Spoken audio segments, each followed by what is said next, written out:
Olá, é um prazer muito grande a gente retornar aqui no Café e Fé com você, e você sabe que o nosso objetivo é anunciar uma boa notícia nesse mundo de más notícias, de fake news.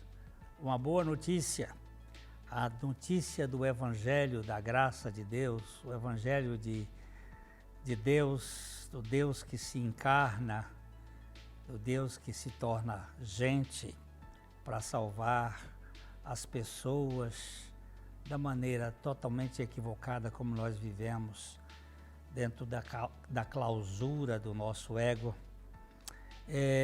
Nós podermos proclamar as insondáveis riquezas de Cristo. Os links estão aí na tela, e youtube.com/PIBLondrina1 e facebook.com/programa Café e Fé, tudo junto. A gente sempre conta com a sua colaboração, com a sua ajuda, você como um aliado, tanto no sentido da intercessão, da oração, a gente precisa dessa cobertura, como também de, se for possível, contribuir para que o programa possa continuar diante dos custos de produção, de distribuição. E nós pedimos que, se for possível, também você compartilhe com outras pessoas. Nós vamos para um pequeno devocional e logo voltamos.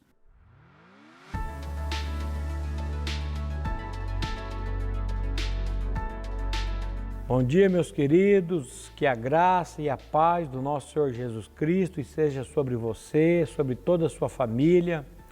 Eu quero voltar à nossa meditação na carta de Paulo aos Efésios, uma carta maravilhosa que eu tenho pedido para que vocês leiam essa carta de Paulo aos Efésios, você com a sua família.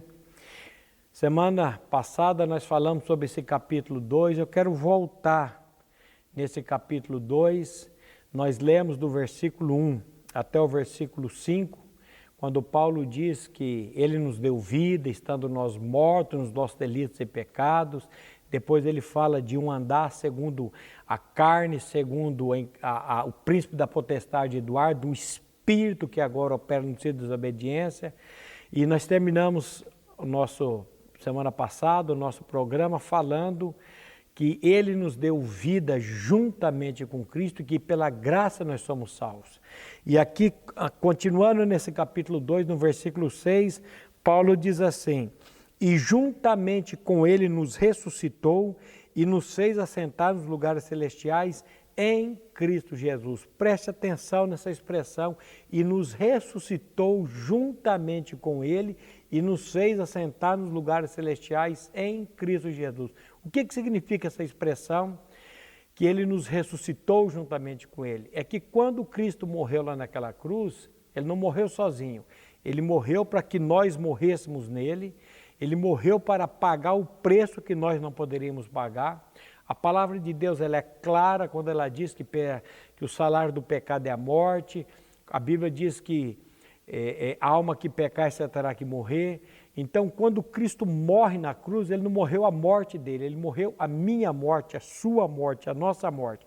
E quando ele está dizendo aqui, ele nos ressuscitou juntamente com ele, eu queria que você pensasse no seguinte ponto: para que você ressuscitasse juntamente com ele, você precisou morrer com ele naquela cruz. Quando Cristo morreu lá naquela cruz, ele não morreu sozinho.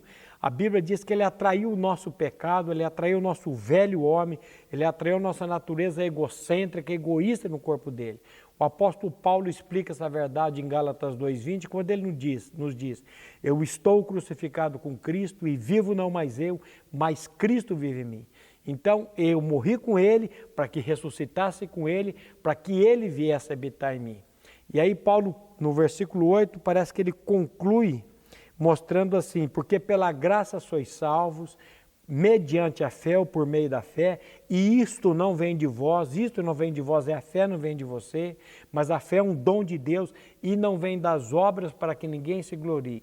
Então, como eu disse, todo o processo da salvação de Deus ao ser humano, todo o processo de Deus para nos salvar em Cristo é por meio da graça e é patrocinado somente pela graça de Deus. Então, pela graça nós somos salvos, por meio da fé. A fé não provém de nós, a fé é um dom de Deus e não vem das obras. Porque se a minha salvação dependesse das obras do que eu faço, não seria graça. Seria barganha, seria uma troca, seria um cumprimento de lei. Mas graças a Deus que Jesus Cristo veio para cumprir a lei. Graças a Deus que Jesus Cristo veio para nos dar vida e vida e abundância. E tudo isso patrocinado pela graça dele. A graça e a paz esteja sobre você. Até o nosso próximo programa, se Deus assim o permitir. Fique agora com a meditação com o pastor Glênio e até o próximo programa.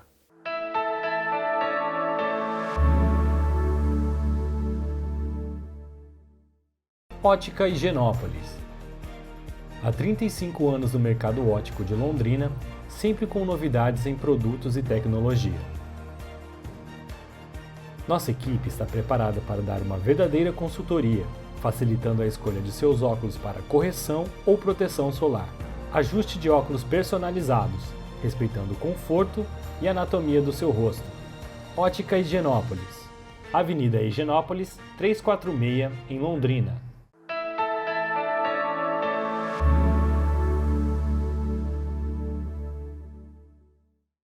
Nós temos começado aqui uma abordagem no Salmo 91, olhando algumas questões que esse salmo fala. E ele é muitas vezes utilizado nas nossas casas como se fosse um amuleto. A gente abre a Bíblia no Salmo 91 e ele fica até amarelo de tão aberto que fica, empoeirado, como se o fato dele estar aí aberto, ele vá contribuir com alguma coisa. Isso é uma forma idolátrica que se trata o Salmo, mas ele é muito significativo.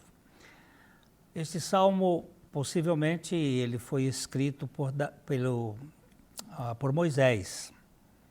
Ele trata exatamente de um assunto que é a intimidade que nós temos com o Senhor. Ele fala sobre uma habitação, aquele que habita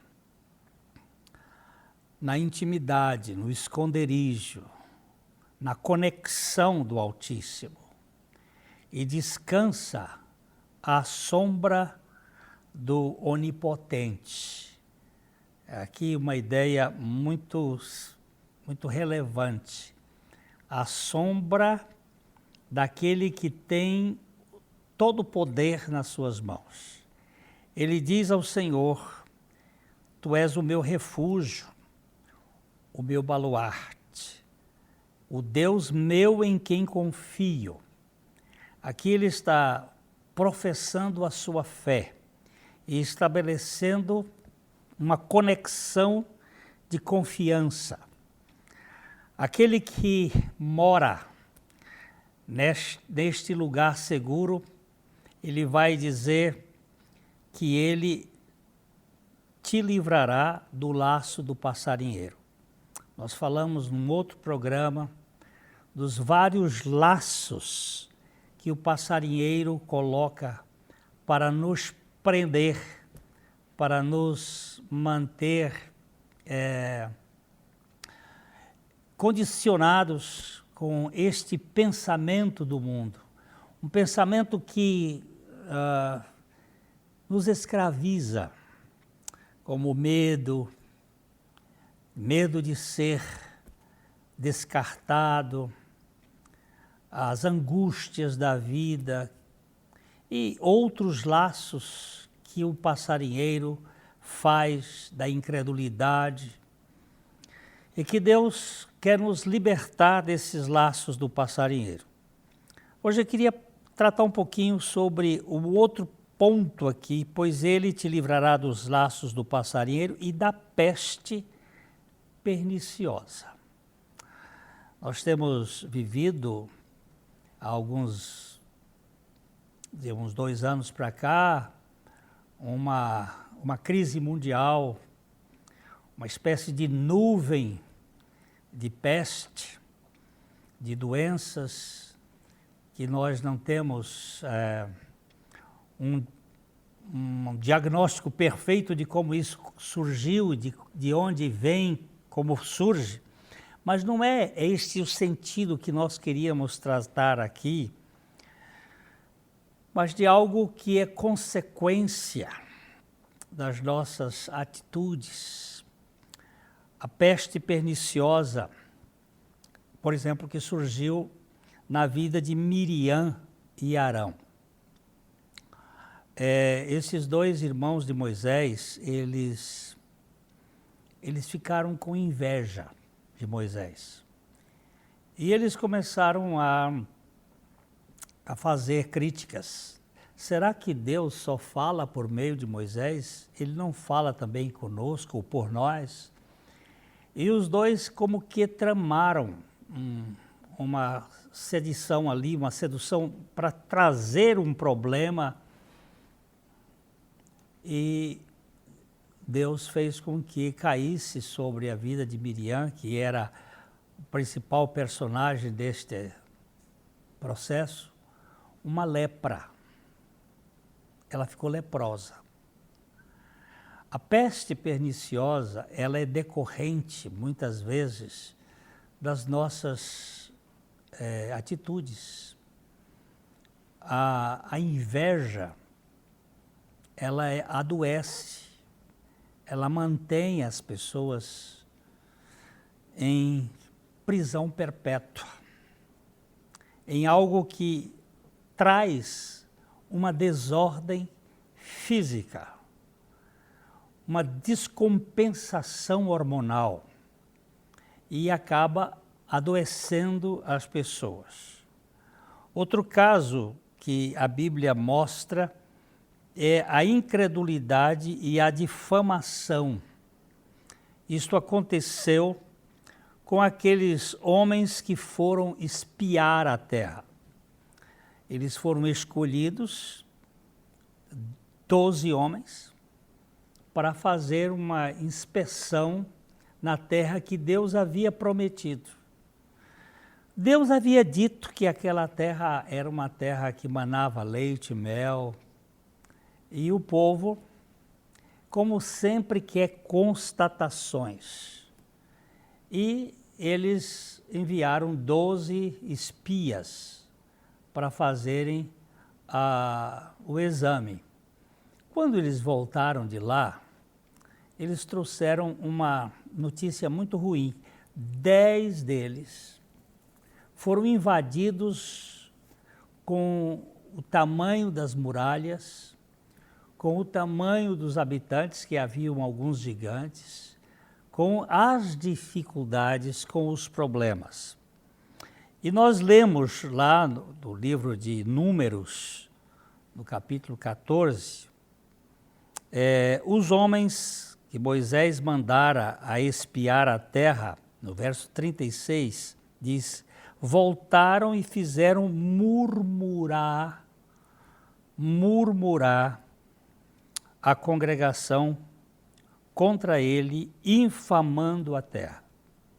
Aqueles 10 personagens, eles trouxeram uma mensagem de desânimo, uma mensagem de impossibilidade. Esses mesmos homens que infamaram a terra morreram de praga perante o Senhor. Olha que coisa mais interessante. A peste perniciosa. Eles morreram. Por quê? Porque eles foram transmissores do desânimo no meio do povo de Deus. Quando nós somos elementos de trazer aquilo que gera murmuração e não esperança, nós caímos no contágio de algo que adoece não só a própria pessoa, mas uma comunidade inteira. É uma peste perniciosa que o salmista está dizendo que ele nos livra. Quem é que vai nos livrar? Aquele onde nós estamos escondidos. E onde é que nós estamos escondidos? Na morada do Altíssimo. E onde é essa morada do Altíssimo? É no próprio coração de Deus. E onde é esse coração de Deus? Em Cristo Jesus. É o lugar da nossa habitação. Vós em mim, disse Jesus, e eu em vós. E meu Pai virá e eu e meu Pai faremos morada. É uma espécie de simbiose, onde nós estamos em Cristo e Cristo está em nós para nos livrar de toda esta peste perniciosa. Outra vez que nós encontramos essa peste perniciosa é no capítulo 16 de Números, quando Moisés,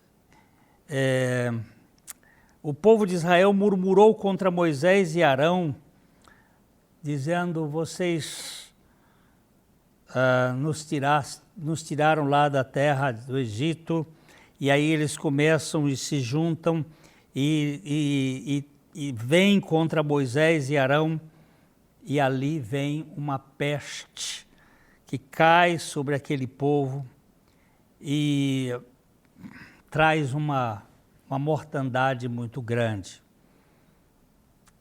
Eu tenho visto na história da igreja muitos propaladores de peste. Pessoas que se levantam para trazer desânimo ou fazer com que o povo se desencaminhe do projeto de Deus e se torne um povo sem o caráter de Cristo. Eu vou dar uma paradinha aqui e já nós voltamos para olhar outros tipos de peste perniciosa.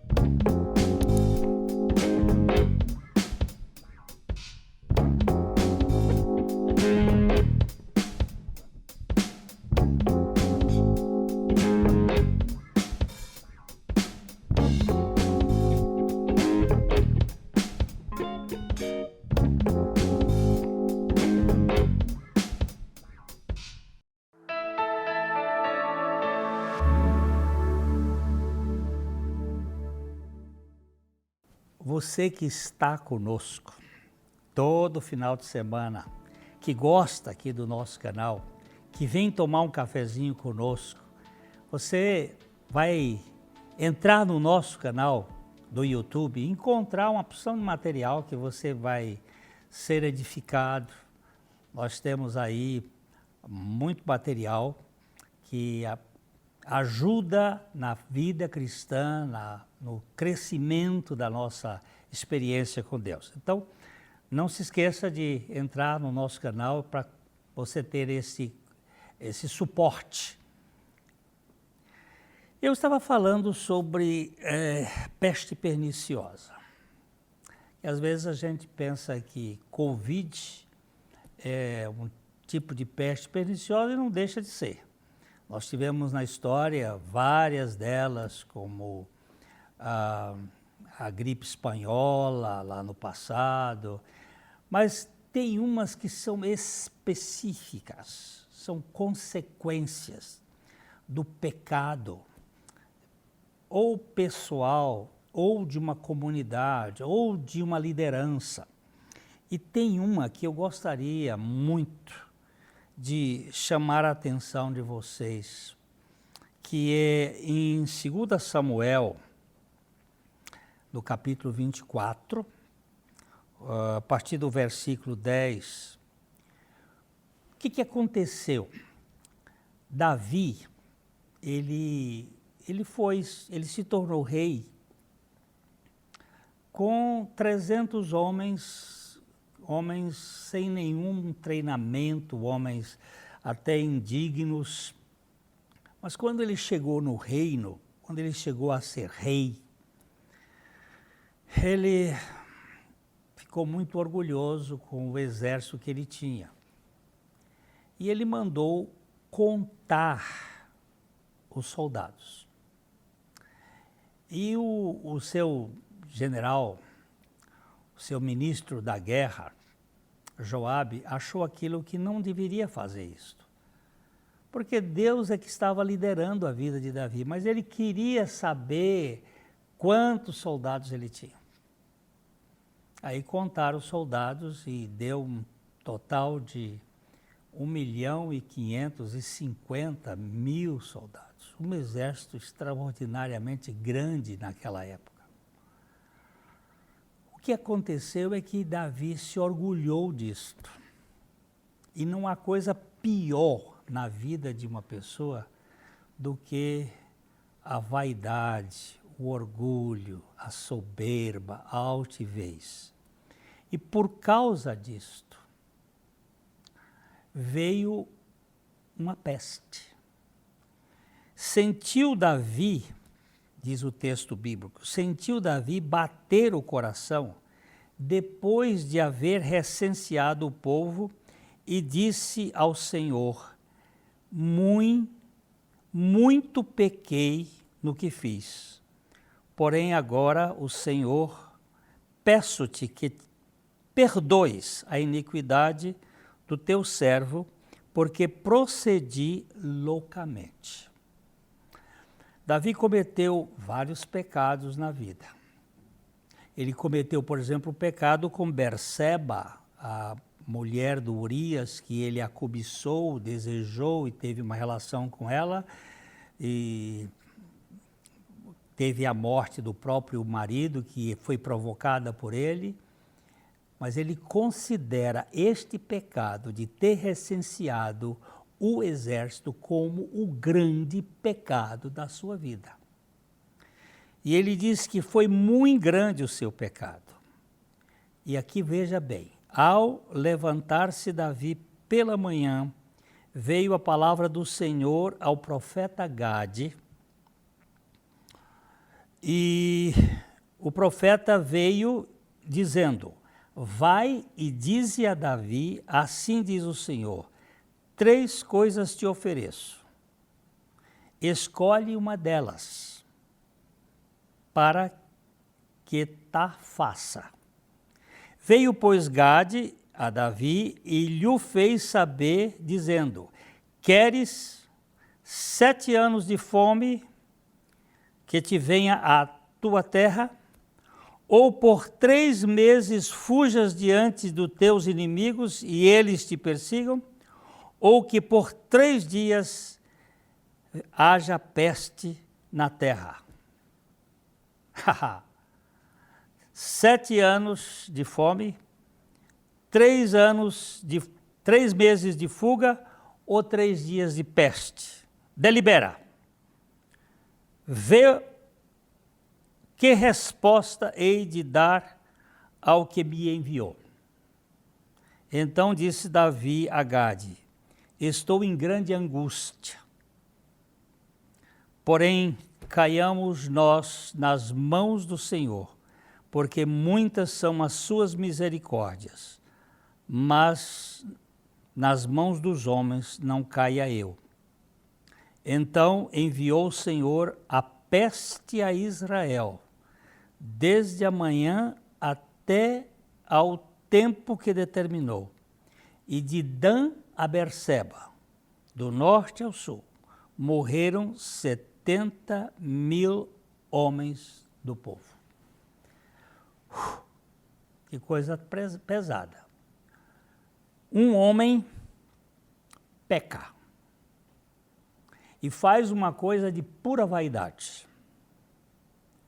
Simplesmente quer saber qual é o tamanho do seu exército.